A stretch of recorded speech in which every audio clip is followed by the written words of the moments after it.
దివ్య. ఈరోజు ఒక కొత్త డిష్ ఆప్రికాట్ డిలైట్ అని యూట్యూబ్లో చూసి తయారు చేశాను. ఏం లేదండి, ఒక కప్ ఆఫ్ ఆప్రికాట్ని ఒక 2 to 3 hours సోక్ చేసుకోవాలి వాటర్లో. ఫస్ట్ ఒక ప్యాన్లో నానబెట్టిన ఆప్రికాట్ వేసుకొని ఒక 1/4 కప్ ఆఫ్ షుగర్ వేసుకొని బాగా కలుపుకోవాలి. తర్వాత ఇంకొక గిన్నెలో పాలు తీసుకొని దాన్ని కొంచెం కాగబెట్టుకున్నాము. అలా పాలు కాగుతుండగా ఇంకొక చిన్న గిన్నెలో కస్టర్డ్ పౌడర్ వేసుకొని కొంచెం పాలు పోసుకొని అది బాగా మిక్స్ అయ్యేలా తిప్పి కొంచెం వెనిలా ఎసెన్స్ వేసాను. అది కూడా బాగా మిక్స్ అయ్యేలా తిప్పుకున్నా. ఇంతలో పక్కనే ఉన్న ఆప్రికాట్ చాలా బాగా ఉడికిపోయిందండి. ఇంకా దాన్ని కొంచెం కూల్ అవ్వడానికి పక్కన పెట్టేసుకున్నా.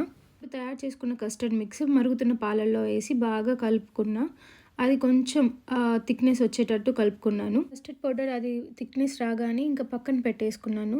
ఇంతలో ఇంకొక కప్లో ఫ్రెష్ క్రీమ్ అని ఒక 3 table spoon sugar powder mix చేసుకొని చల్లగా అయిన ఆప్రికాట్ని మిక్సీలో వేసి బాగా మెత్తటి పేస్ట్ చేసుకున్నా. అది ఇంకొక బౌల్లోకి తీసుకొని పెట్టేసుకున్నా. దాని తర్వాత నీట్గా నా దగ్గర ఉన్న ప్లాస్టిక్ జార్లో ఒక ఫస్ట్ లేయర్గా బ్రెడ్ పెట్టేసుకొని దానిపైన టాపింగ్కి నేను ఫ్రెష్ క్రీమ్ వేసుకున్నా. దానిపైన ఏమో ఆప్రికాట్ జామ్ వేసుకోవాలి. అండ్ దెన్ దానిపైన కస్టర్డ్ పౌడర్ మిల్క్ చేసుకున్నాం కదా, ఆ మిల్క్ మొత్తం అప్లై చేసేసాను. దానిపైన సేమ్ సెకండ్ లేయర్గా మళ్ళీ bread, fresh cream, apricot jam and then custard powder and కొంచెం ఆప్రికాట్స్ని చిన్న చిన్నగా కట్ చేసుకొని అవి పైన టాపింగ్స్ లాగా వేసుకున్నాం. కొంచెం బాదం అండ్ సాఫ్రాన్ వేసాను, కొంచెం కుంకుమ పువ్వు వేసాను.